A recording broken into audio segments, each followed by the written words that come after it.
Welcome students. Today we will start a new topic, that is moment of inertia. So let us start the lecture. Let us first see what is the definition of moment of inertia. It is a measure of the property of an object which offers resistance against its rotation about any given axis.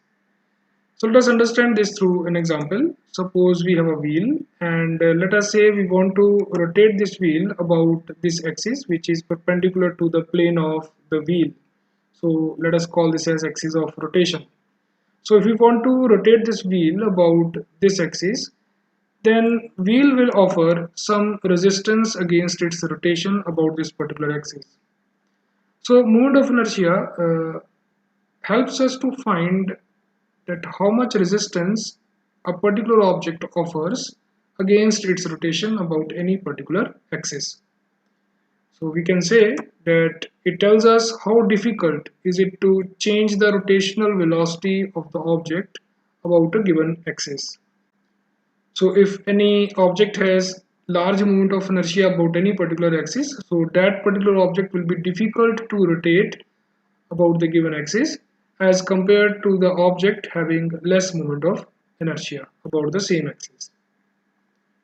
Now in our syllabus we have to cover area moment of inertia. So let us focus on this part and let us understand what is area moment of inertia through an example, and let us see what is its application.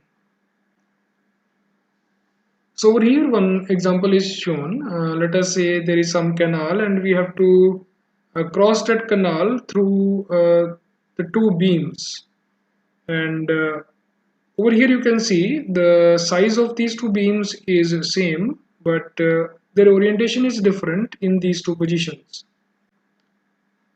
Over here it is placed on longer side and over here it is placed on its shorter side. Now suppose we want to cross this canal through this beam, then what will happen?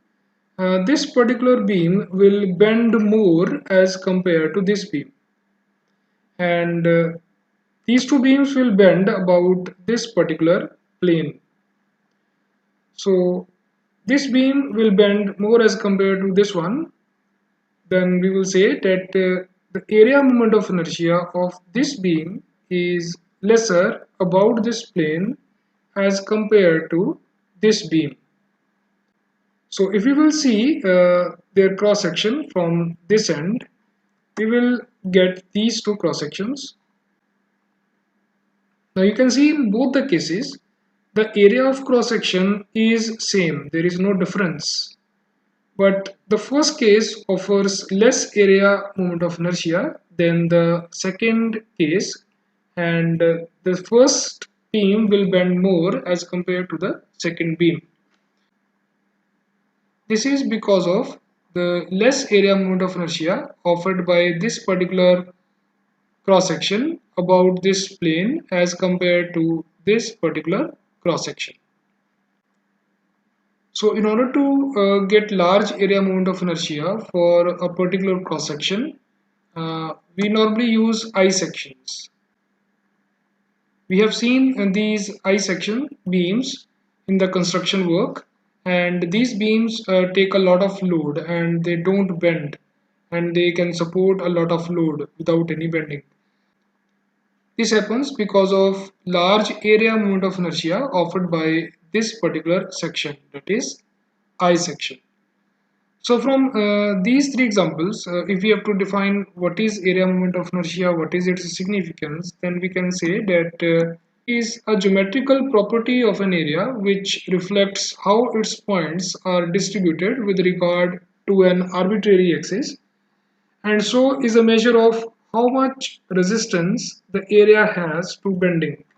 So if we go back to the previous two examples, over here we can see that area moment of inertia tells us how the points of a particular area are distributed about any arbitrary axis. And depending upon the distribution of those points, the area moment of inertia offered by a particular cross section can be lesser than the other section.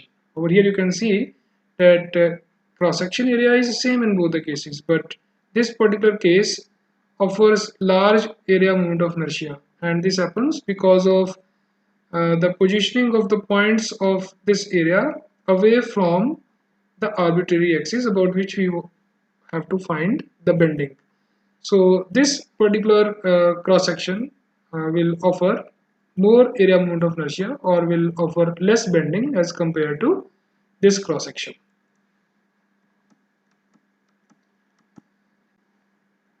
In structural engineering, the second moment of area of a beam is an important property used in the calculation of beam's deflection and the calculation of stress caused by a moment applied to the beam.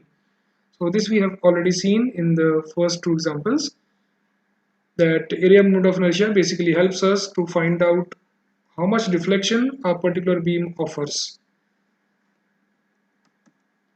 In order to maximize the area moment of inertia, a large fraction of the cross-sectional area of an I-beam is located at maximum possible distance from the centroid of the I-beam's cross-section. So over here we can see we discussed that I-section offers a large moment of inertia. So why this happens? Because in this cross section, the points of the area are located away from the arbitrary axis about which we have to find the bending or about which this beam can bend.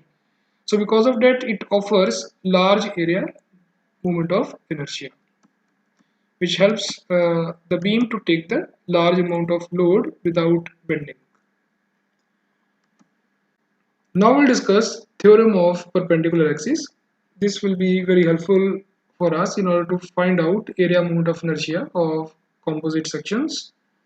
So let us first start with its definition.